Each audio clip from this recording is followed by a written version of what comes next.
Ils sont grassement payés selon ce que s'imaginent les populations. Ce sont les personnalités politiques, ce sont les fonctionnaires politiques, les hauts dignitaires de ce pays, ceux qui nous dirigent.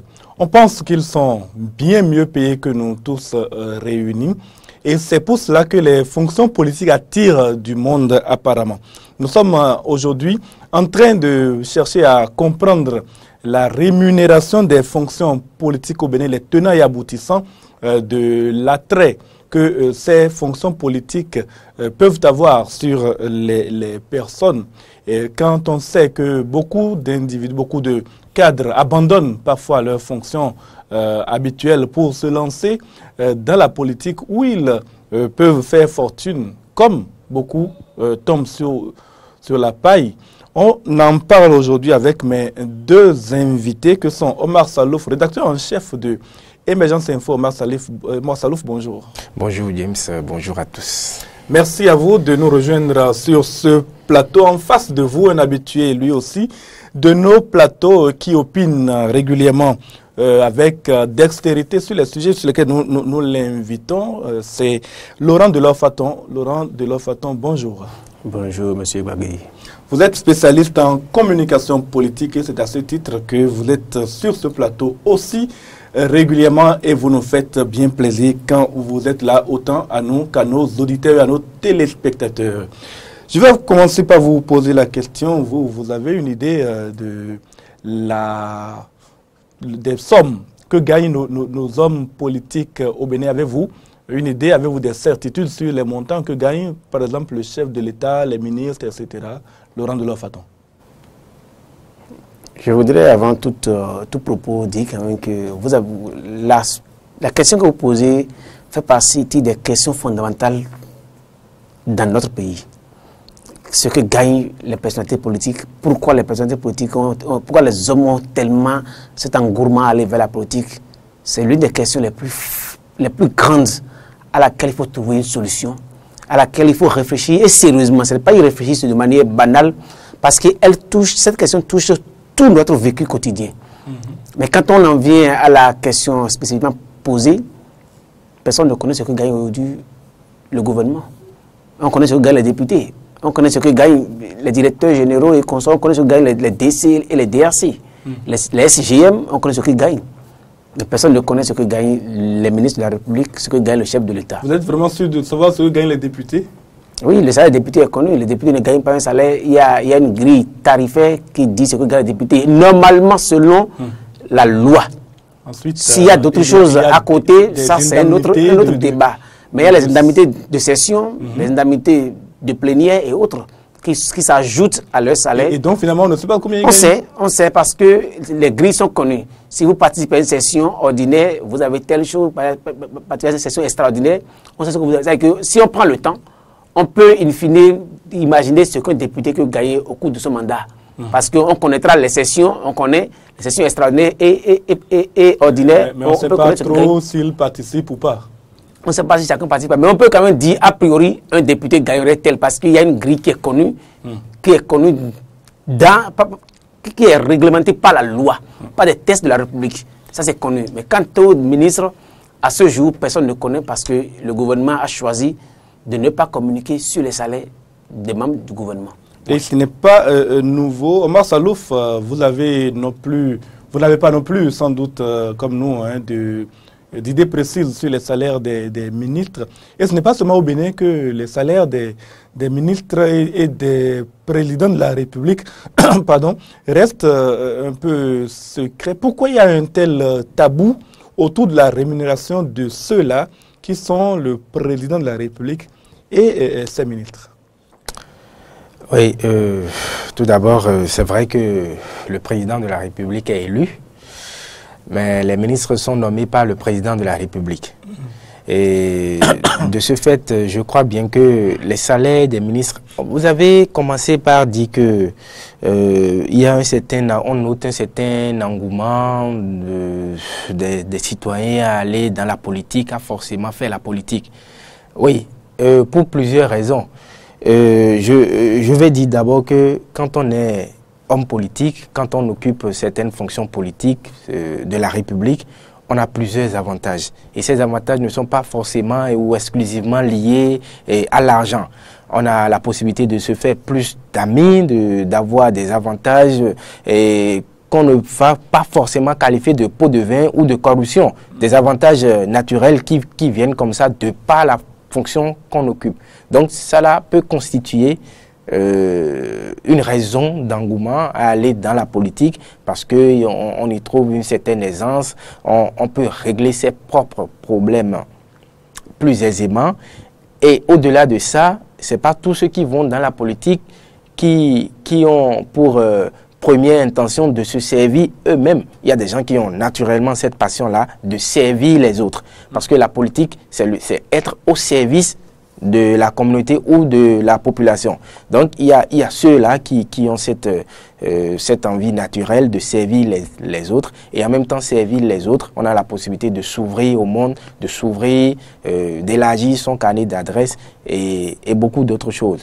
Maintenant, par rapport au salaire, au mythe qu'il y a autour du salaire, ça ne commence pas par Patrice Talon, ça a existé depuis longtemps, mais la question est pourquoi tant de mythes? Je crois qu'on peut essayer de comprendre en se rapprochant de l'argumentaire que j'ai évoqué tout de suite là, c'est que quand c'est grand, ça devient plus attractif. Le salaire. Quand le salaire est connu et que c'est peut-être mirobolant, d'autres personnes peuvent estimer que, alors quand on va là-bas, on se fait beaucoup d'argent, eh bien, on peut alors faire feu de tout bois pour intégrer le cercle ou bien pour entrer dans la politique sans forcément avoir une certaine conviction, sans forcément avoir l'envie du service à autrui, du service à la communauté. Donc, je ne dis pas que cela justifie déjà le fait qu'on ne publie pas les salaires, mais ça pourrait constituer une raison. Et l'autre chose aussi, vous savez, on a tendance à taxer les hommes politiques de malhonnêtes, excusez le thème. Donc, je le mets en griffe. Quand un malhonnête, en griffe bien sûr, gagne un si grand salaire, il est encore plus mal vu par la population. Donc il vaut mieux cacher peut-être cet aspect-là et qu'il fasse le temps qui lui est accordé par le président de la République, qu'il fasse son travail et qu'il se retire. Je pense qu'on peut aussi voir la chose de cette... Est-ce que vous pensez, vous, Laurent de Lofaton, qu'il est normal qu'il y ait un tel mythe autour des salaires de certaines des personnalités politiques? Moi, je ne limiterai pas ça au président et aux membres du gouvernement. Il y a d'autres, ce qu'on appelle les chargés de mission. Il y a des fonctions là où on ne sait même pas combien ces gens-là gagnent. On ne sait même pas parfois s'ils existent dans la République et pourtant ils sont très grassement payés. Vous savez, ce qui gagne, c'est toujours connu quelque part.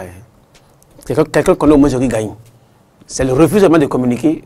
Quelqu'un connaît ce qui gagne. Oui, justement. Oui. Au ministère des Finances, on sait ce qui gagne. Mais ça veut dire que c'est refuser de communiquer à la population. Mais cette question soulève une autre question. Comment ces hommes politiques sont-ils élus? Et comment pourra-t-on les rémunérer par rapport à l'investissement qu'ils ont fait? Toute la question est là en réalité. Si quelqu'un, pour se faire élire, président de la République, a dépensé 2 milliards et qu'il doit être en fonction et qu'on lui paierait un salaire qui ne lui permettrait pas en 5 ans d'avoir 500 millions comme salaire, il pourrait éventuellement chercher tous les moyens qu'il faut pour d'abord entrer en possession de ce qu'il a investi. C'est-à-dire que c'est un calcul normal d'abord. Dans ce contexte, il est quelquefois difficile que le président dise ce qu'il gagne parce que s'il doit dire ce qu'il gagne, tout le monde va crier. Parce que comment concevez-vous qu'un homme puisse en 5 ans entrer en possession de 2 milliards ou de 10 milliards qu'il a dépensés? Il n'y a aucun moyen pour qu'il puisse le faire, pour qu'il n'y ait pas de scandale. Alors dans ce cas, les hommes politiques trouvent tous les moyens qu'il faut pour entrer en possession de ce qu'ils ont reçu. Ça fait que quelquefois, ils entourent de mythes parce que si vous dites ce que vous avez gagné et que, in fine, on voit que ce que vous avez gagné ne permet en aucun cas d'avoir telle réalisation à la fin de votre mandat ou bien à la fin de votre exercice, ça ne se justifie nulle part. Il y a de ce fait une tendance à cacher ce qu'on gagne réellement. Parce que si vous dites ce que vous gagnez, qu'on voit que ce que vous réalisez n'a aucun rapport avec ce que vous gagnez, on peut dire, mais Comment a-t-il fait pour arriver là? C'est-à-dire qu'il y a d'abord une question d'hypocrisie nationale et collective, je dirais, au Bénin. Et il faut qu'on règle ce problème d'hypocrisie collective. Si vous voulez que les gens deviennent des personnels politiques, que vous-même vous les arnaquez, bien vous les escroquez, ne souffrez pas que demain ils puissent cacher ce qu'ils gagnent. Parce qu'on a institué un système où tout le monde se plaît dedans. Quand l'individu veut être chef de l'État, veut être député, veut être maire ou consort, on ne veut pas qu'il nous dise ce qu'il a fait. On ne veut pas l'élu par rapport à ses idées, par rapport à sa crédibilité, par rapport à son honorabilité, mais on veut l'élu par rapport à ce qu'il a investi. Et tant qu'il a investi son argent, il va trouver les moyens pour entrer en possession. Et la seule manière pour entrer en possession, c'est qu'il cache les sources de son financement. Et les sources de son financement, la première source, c'est le salaire. On le cache, vous avez dit que ce n'est pas le chef de l'État qui le fait. Tout le monde le fait. Mais dans une situation pareille, il faut qu'on trouve une solution pour que désormais, il y ait un peu plus de traçabilité. Parce que la démocratie, c'est la traçabilité, c'est la transparence. Soit nous retournons à un système archaïque qui n'est pas démocratique, et parce que la démocratie, c'est l'information, c'est la communication, la transparence. Ce sont les valeurs démocratiques. Et ces valeurs nous obligent à ce qu'on puisse tout mettre que l'information soit accessible à la population afin qu'elle puisse voter en conséquence. Et si aujourd'hui la situation est perdue, je n'accuse pas particulièrement le chef d'État, j'accuse le système dans lequel nous sommes, un système d'hypocrisie où tout le monde se plaît dans cette hypocrisie. Oui, justement, est-ce que cette hypocrisie dont parle Laurent Delofat, on ne procède déjà pas de la société où quand vous gagnez un salaire, vous ne le dites pas à votre épouse ne vous dit pas combien elle gagne. Chacun cache à l'autre son revenu, on cache à la famille combien on gagne de façon globale. Est-ce que ce n'est pas un véritable sport national qui s'est un peu déporté sur les pratiques politiques en fin de compte, ces cachotteries autour du salaire? Oui, on peut dire oui. On peut répondre par l'affirmative que déjà à partir du couple, deux êtres qui sont ensemble se cachent leurs revenus, donc le porter sur la place publique, l'homme cache son revenu parce qu'il veut investir une partie dans des activités qu'il ne veut pas que la femme connaisse. Oui, et puis la femme, peut-être qu'elle doit verser une partie de son argent à sa famille, voilà. Elle ne veut pas que non plus l'homme pense qu'elle ne pense qu'à sa famille, et puis... Parce que quand on sait combien tu gagnes, on peut savoir comment tu vis, et comment tu peux vivre.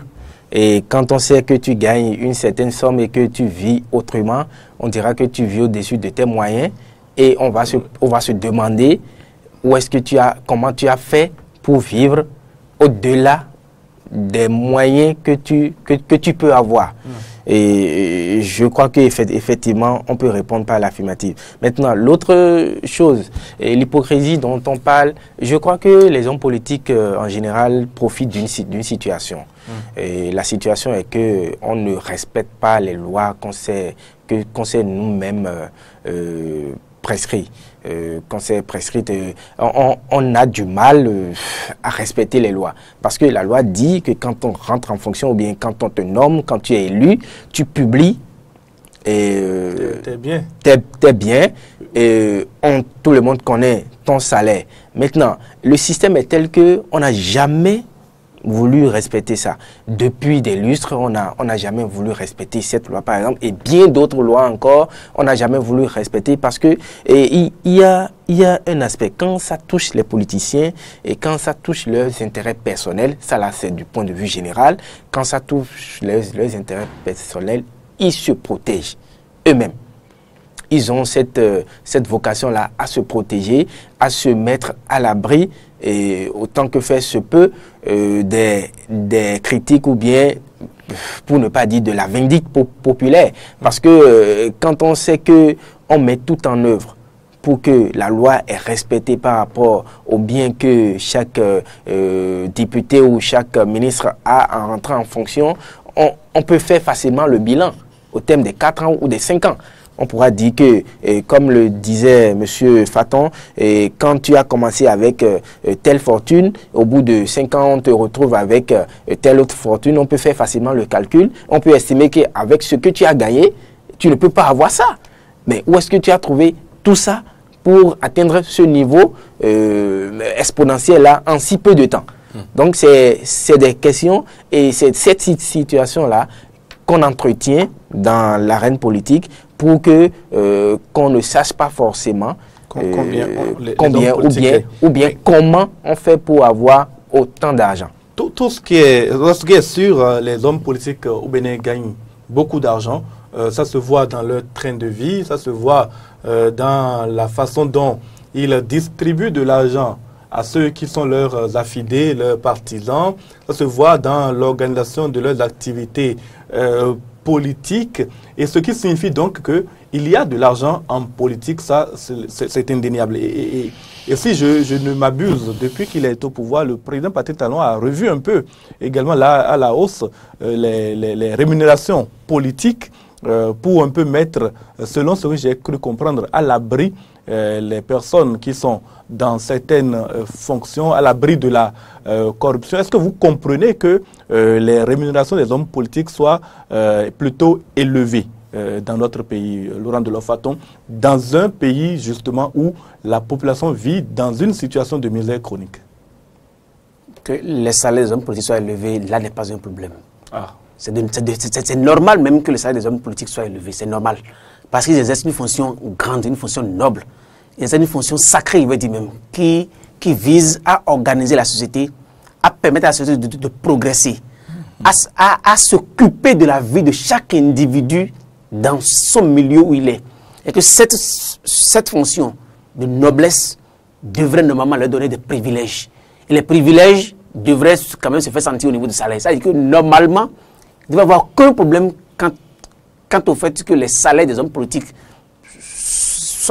soient supérieurs à ce que les autres gagnent. Parce que la fonction l'exige.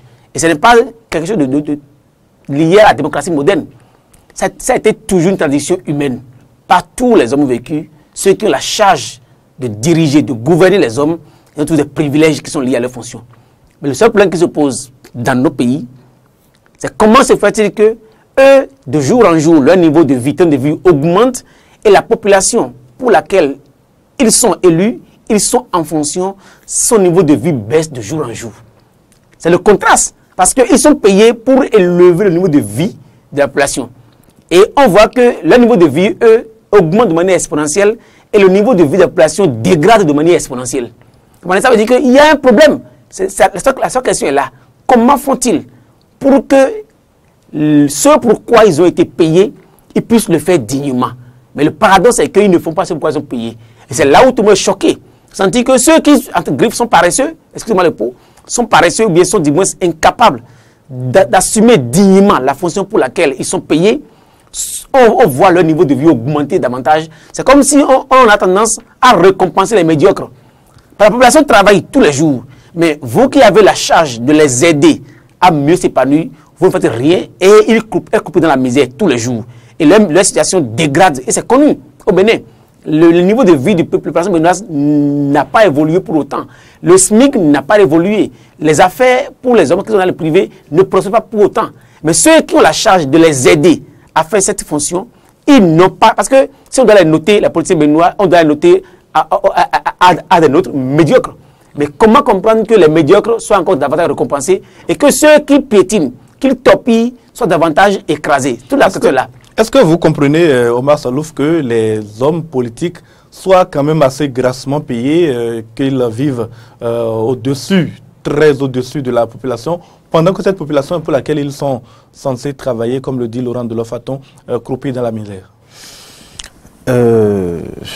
Non, vous savez, pour les spécialistes, ils vous diront, bon, surtout pour quelqu'un qui veut défendre par exemple un bilan à mi-parcours de l'équipe qui est là ou de toute équipe gouvernementale dira que depuis qu'ils sont là, ils ont pu faire en sorte que le niveau de vie soit élevé, le taux de croissance a atteint un certain nombre de niveaux et tout, et beaucoup de choses. Donc, pour ceux qui travaillent, ils estiment forcément qu'ils sont en train de travailler de façon à améliorer le niveau de vie de chaque citoyen. Et ces dernières années, nous étions habitués à un certain mode de fonctionnement sous le régime précédent, où tous les week-ends, par exemple, les populations ou dans nos contrées, dans nos villages, ont la possibilité de se taper une petite coupure de 1000 francs ou de 2000 francs, de quoi gérer le week-end ou la semaine qui vient et tout. Donc, ça faisait, tout ça rentrait en ligne de compte de revenus. C'est pas forcément officiel, mais c'était des revenus. C'était de l'argent quand même que les populations gagnaient. Est-ce que c'est pour cette raison que les hommes politiques doivent gagner beaucoup d'argent? Non, non, non. Est-ce que c'est pour la redistribution? C'est pas l'idée que je suis en train de développer. Donc, et à partir d'un certain moment, tout ça là, vous aurez constaté qu'il n'y a plus ces distributions d'argent là, il n'y a plus ces marches, il n'y a plus ces missions gouvernementales déguisées pour aller sur le terrain. Donc, quand ça a diminué comme ça, on peut constater sur le terrain que, au niveau des populations, qu'ils n'ont plus la possibilité de trouver de l'argent comme par le passé. Donc, on peut estimer par là que leur niveau de vie a diminué. Mais les critères qu'on utilise pour évaluer le niveau de vie, pour évaluer le panier de la ménagère, sont peut-être autres. Parce que c'est vrai qu'il y a une conjoncture internationale. Ça là, c'est connu. Dans la sous-région, il y a beaucoup de problèmes. Ce n'est pas le Bénin seul. Maintenant, est-ce qu'il faut tabler sur ça uniquement et dire que les hommes politiques ne travaillent pas assez pour relever le niveau de vie des populations? Je ne pense pas. Et je ne pense pas non plus qu'il faut les qualifier systématiquement de médiocres parce que justement on a estimé que le niveau de vie des populations baisse. Je ne pense pas non plus. Parce qu'ils sont quand même nommés pour travailler pour la République, effectivement. Ils sont quand même élus pour travailler pour la République. Et je ne pense pas non plus qu'ils passent tout le temps à dormir ou bien passent tout le temps à poireauter dans les bureaux pour juste espérer le salaire à la fin du mois, fut-il mirobolant. Maintenant, et que le salaire soit élevé, c'est normal, on l'a dit, mais jusqu'à quel plafond? Jusqu'à quel plafond il faut élever le salaire d'un ministre pour qu'il ne soit pas, parce que l'autre chose, on dit qu'il faut élever le salaire du ministre ou du politicien pour qu'il ne soit plus tenté de verser dans la corruption, pour qu'il ne soit plus tenté de faire des choses proscrites par la loi.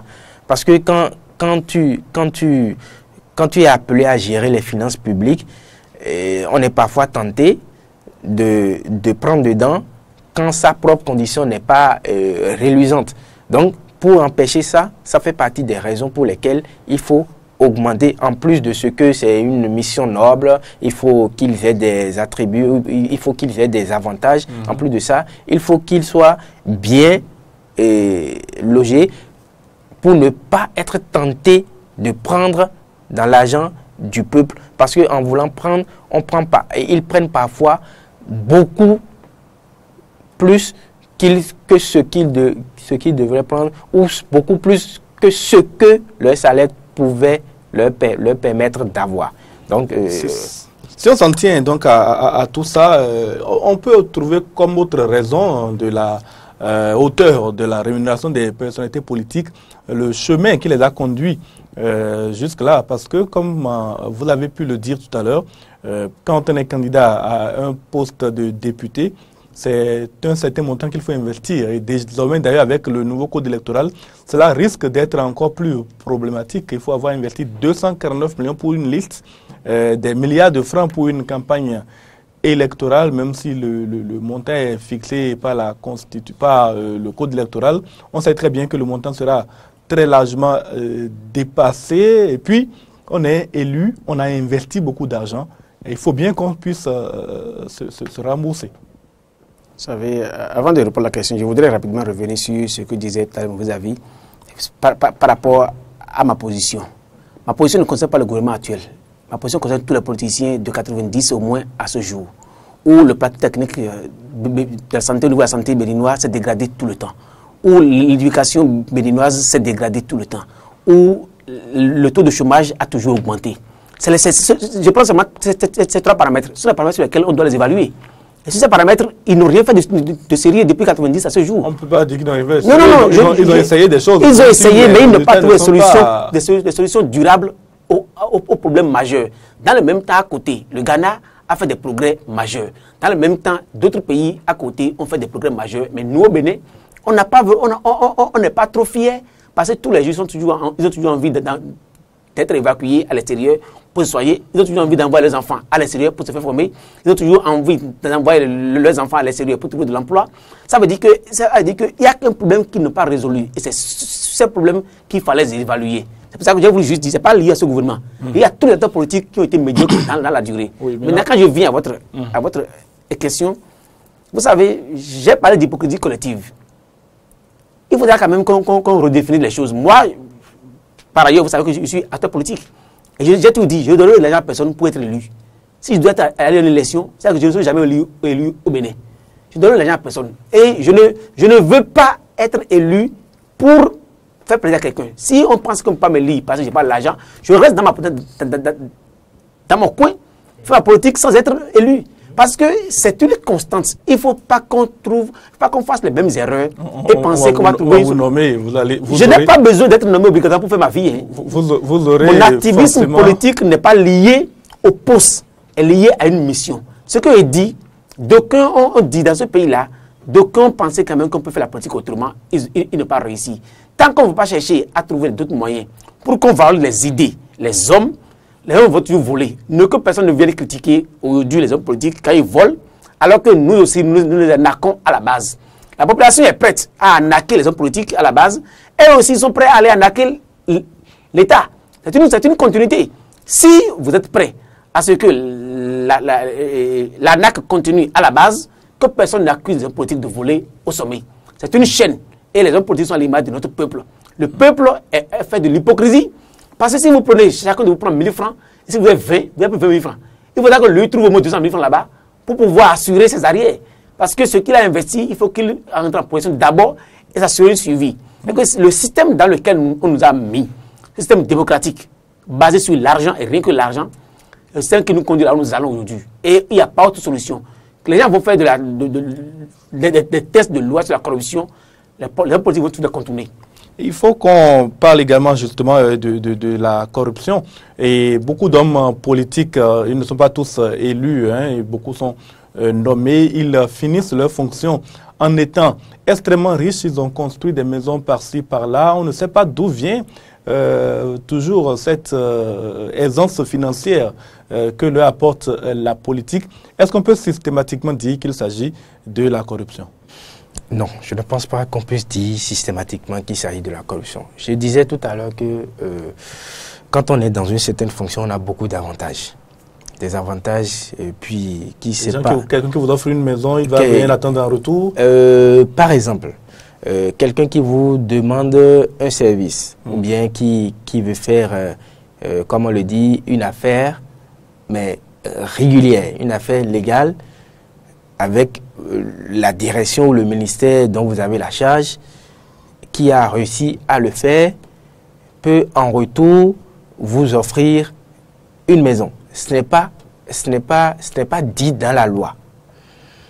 C'est quand même une forme de trafic d'influence. C'est une forme de trafic d'influence. Mais je disais aussi que nous profitons de la situation, de ce que on n'a pas envie de respecter la loi qu'on s'est nous-mêmes imposée.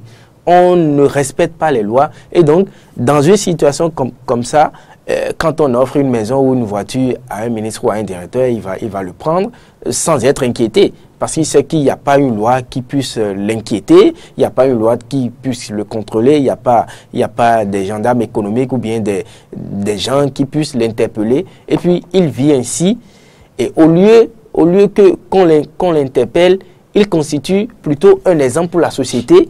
On pense que, depuis qu'il est rentré dans la politique, les choses vont bien pour lui. Il faut que je m'arrange à être dans la politique aussi. Il faut que je fasse tout possible pour atteindre ce niveau parce que quand on atteint là, voilà en un an ce qu'il a réussi à faire ou bien pendant tout le temps qu'il a fait, à la fin, il a réussi quand même à à avoir une certaine fortune et ça assure l'éducation de ses enfants. Il a la possibilité d'envoyer ses enfants à l'extérieur. Il a la possibilité de vivre aisément. Voilà autant d'aspects qui peuvent justifier cela. Ces risques, cette éventuelle corruption dont on parle, procède-t-elle aussi de l'existence de ce qu'on appelle les caisses noires qui sont à la disposition, paraît-il, du chef de l'État, du ministre de l'Intérieur ou du chef d'état-major de l'armée. Il paraît qu'il y a certains fonctionnaires, en tout cas certains cadres de la République très haut placés, qui disposent de ce qu'on appelle les frais spéciaux, qu'ils n'ont pas besoin de justifier, paraît-il. On ne peut pas faire le débat sur cette question, parce que c'est des questions qui relèvent de la souveraineté de l'État, qui relèvent de la sécurité. C'est de l'argent public quand même. Oui, mais la sécurité a un prix et tout ne peut pas se dire sur la place publique. Il y a des débats qu'on ne peut pas faire dans tout le monde entier. Au nom de quoi? Même autant de nos... ne pourrait-on pas parler des frais spéciaux? De nos royaumes, il y avait des systèmes pareils. Il y avait des choses que seul le roi et son bokono et ses sorciers connaissent. Le peuple ne peut jamais connaître. Parce que l'organisation d'une nation, comme d'un royaume, ne peut pas être sur la place publique à tout moment. Il y a des choses qui relèvent du secret d'État. C'est connu au monde entier. Ça existait au temps de nos rois. Ça existe au temps de toute la démocratie moderne, partout dans le monde entier. Parce que si vous voulez, vous savez, un pays est en guerre contre ses voisins. Même si c'est une guerre pacifique, est en guerre contre ses voisins. Un pays a à l'intérieur la question de la sécurité qui est une question stratégique. Le ministère de l'Intérieur a un budget. Oui, mais le budget du ministère est connu. Mais il y a des choses qu'on ne peut pas exposer parce qu'il y a des dépenses qu'on ne peut pas justifier au peuple. Parce que, je prends un exemple très simple pour vous. Quand les pays occidentaux, il y a les otages. Les otages, et qu'une vie est en danger. Pour aller sauver une vie, vous n'allez jamais entendre un pays occidental dire qu'ils ont payé de l'argent, des rançons. On n'en parle pas. Mais il y a des moments donnés, la rançon, vous la payez ou vous perdez la vie. Et on ne peut pas venir justifier devant le peuple qu'on a payé telle rançon à tel petit groupe. C'est peut-être un ou deux individus. Hein. Mais on sait que si on ne leur paye pas ça à l'instant T, on peut leur payer ça à l'instant T et trouver notre moyen pour les anéantir ailleurs. Il faut d'abord payer. Il y a des questions qui relèvent, qui sont tellement subtiles, sur lesquelles on peut faire des polémiques. C'est des polémiques inutiles qu'il ne faut pas chercher à faire. Ça relève de la souveraineté de l'État. Ça relève de la sécurité. Ça relève du secret d'État. Et c'est partout. C'est aussi pareil dans nos familles. Il y a des choses que papa ne peut pas dire aux enfants. Tout ne peut pas dire aux enfants dans une famille simple. C'est de là que procède donc le secret que papa doit entretenir autour de son salaire. Non, je ne parle pas de son salaire. Il y a des choses que papa ne peut pas dire aux enfants. Il ne peut pas dire aux enfants. Nous parlons surtout d'argent. Nous parlons surtout de l'argent qui doit être affecté à telle chose. Je suis entièrement d'accord avec vous. Mais on ne peut pas faire un débat sur toutes les questions. Parce que le jour où vous voulez faire un débat sur toutes les questions, il n'y a plus État. Parce que quand il y a État, c'est une organisation structurée. Et pour que l'organisation soit structurée... On peut faire le débat, puisque nous, on ne connaît pas ce qu'il y a dans ces caisses noires, on ne connaît pas le montant. La caisse noire est réglementée. La caisse noire est réglementée par une loi. Ce n'est pas quelque chose qu'on fait en l'air. Il y a des critères pour attribuer le montant de la caisse noire. Seulement, il n'est pas communiqué au peuple, mais il y a un cercle restreint qui connaît. Et le chef d'État ne vante pas la caisse noire selon son bon vouloir. Et il ne puise pas dedans pour son bon vouloir. Il y a un mécanisme interne, mais qui relève du secret d'État pour que ça se gère. On ne gère pas ça comme on veut. Ça. Et c'est pareil quand vous allez aux États-Unis, quand on parle de l'arme nucléaire, le code de l'arme nucléaire n'est pas connu. Vous comprenez? Ce n'est pas connu. Il y a des choses qu'on ne peut pas connaître si on n'est pas dans un système restreint pour assurer la survie de l'État. Et c'est sur cette question, il ne faut pas de débat. Très bien, nous allons... je ne sais pas ce que Omar Salouf en pense. Ce sont des montants astronomiques que nous entendons quand même dans la rumeur publique dire que le chef d'État, il y a caisse noire, que le chef d'État en partant, il a vidé la caisse noire, il est parti avec le je ne peux pas lui demander de rembourser. Oui, je suis entièrement d'accord avec mon vis-à-vis, mais je ne... Mais il ne faudrait pas profiter de cette caisse noire-là pour augmenter les détournements. Parce qu'il y a une caisse noire comme ça et dont on ne doit pas être informé. On peut gonfler la caisse noire, histoire d'en soutirer après.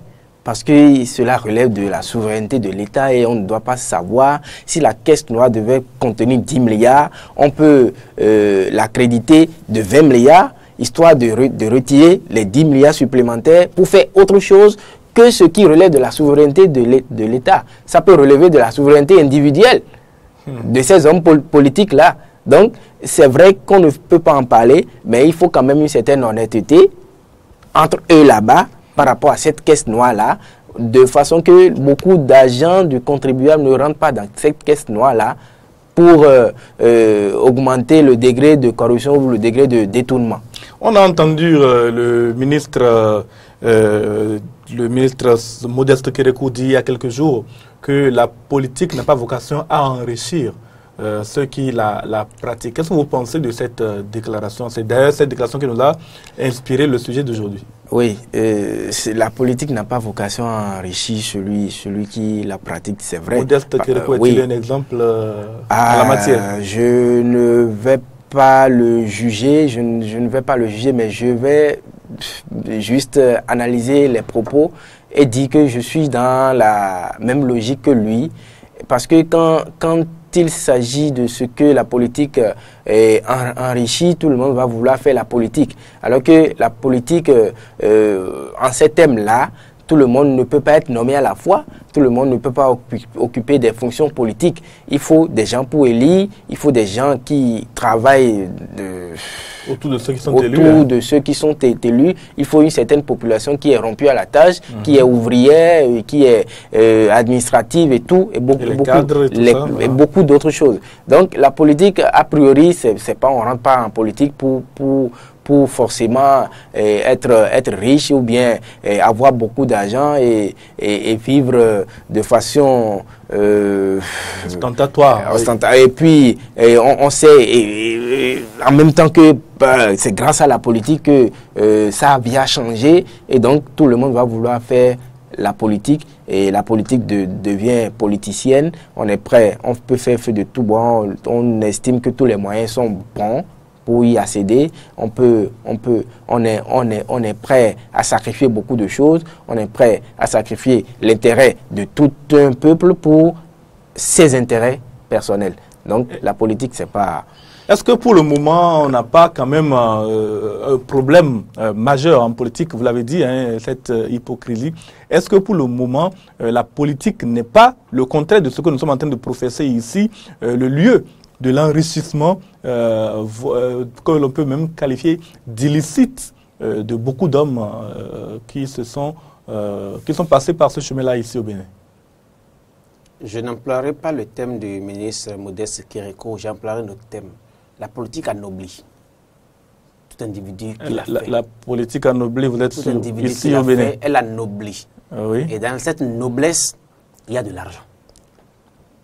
Parce qu'il n'y a pas de noble sans argent. Il y a l'argent, mais à côté de l'argent, il y a des valeurs. Il y a les valeurs, il y a l'éthique. Vous observez bien notre classe politique je dis, avant de vous exprimer. Je parle d'a priori. A priori. Je parlerai a posteriori. C'est que ça anoblit et il y a de l'argent, on a quand même un niveau de vie, une aisance raisonnable et à côté de ça, il y a des valeurs. Ça, normalement, que la politique devrait servir à faire. Mais dire que la politique ne peut pas être riche, c'est qu'on doit avoir quand même le minimum en politique. Mais au Bénin, notre démocratie pose quand même quelques problèmes. Imaginons qu'on nomme un diplômé d'emploi, compétent, battant, acteur politique, bien connu, on le bazar de ministre du jour au lendemain. Il n'avait rien, il devient ministre, on lui donne tout. La République donne tout. Il paraît qu'on lui donne les frais d'installation. Oui, la République lui donne tout. On lui donne un véhicule, on lui donne une maison, on lui donne tout. Il est bien habillé. Et celui-là, c'est qu'il est là juste de manière circonstancielle, alors qu'il vient de faire 15 ans de chômage. Et il sait que le jour va quitter, il perd tous ses attributs.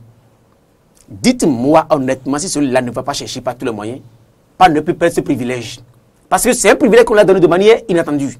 Il l'a, et il sait que du jour au lendemain, peut-être il va faire 1 an ou 2 ans, il va perdre le privilège. Ça peut être une tentative, parce que c'est la République qui lui a donné goût au luxe, au bien matériel. Et la République est encore capable de lui arracher tout le bien matériel sans lui garantir un lendemain meilleur. C'est ce que la République, nous faisons au Bénin. Et celui-là, quand il va dire, mais si je quitte là, supposons qu'il n'avait pas de véhicule et que vous lui donnez un véhicule de fonction. Et que à la fin, il sait que s'il achète lui-même un véhicule, il n'est pas sûr de garantir la carburation pour le véhicule sur 1 an, 2 ans, 3 ans. C'est humain. La première alternative qu'il a, s'il a des possibilités de s'enrichir, il va le faire pour se dire, si je m'enrichis, au moins je sais que si je quitte là demain, je suis de continuer ce train de vie que l'État m'a donné. C'est une constante, il va vouloir le faire. Qu'est-ce que... Non. J'analyse simplement quelque chose. Parce que qu'est-ce qu'il veut dire en réalité? Parce qu'il faut suivre mon raisonnement jusqu'à la fin. Si vous le faites, à la fin de ce débat. Oui, si vous le faites, il faut que la République soit capable d'assurer à tout individu une vie plus ou moins acceptable pour qu'on n'ait pas tendance à se dire si j'occupe un poste, je retourne à une vie de précarité. Il faut que la République soit capable d'assurer ça pour que tout individu puisse se dire au moins j'ai le minimum qu'il faut. Maintenant, on a un pays où on n'a pas le minimum. Le jour au lendemain, on veut trouver le maximum et après le lendemain, on se trouve encore sans rien. Non, mais écoutez, selon votre argumentaire, c'est tout comme si, bon, voilà la situation, tout le monde n'a pas la possibilité d'avoir le minimum. Donc, il vaut mieux nommer celui qui est à l'abri du besoin. Ce n'est pas ça que je dis. Il faut trouver le moyen, il faut trouver le mécanisme qu'il faut pour que celui-là qui va donner tout. En l'état, oui.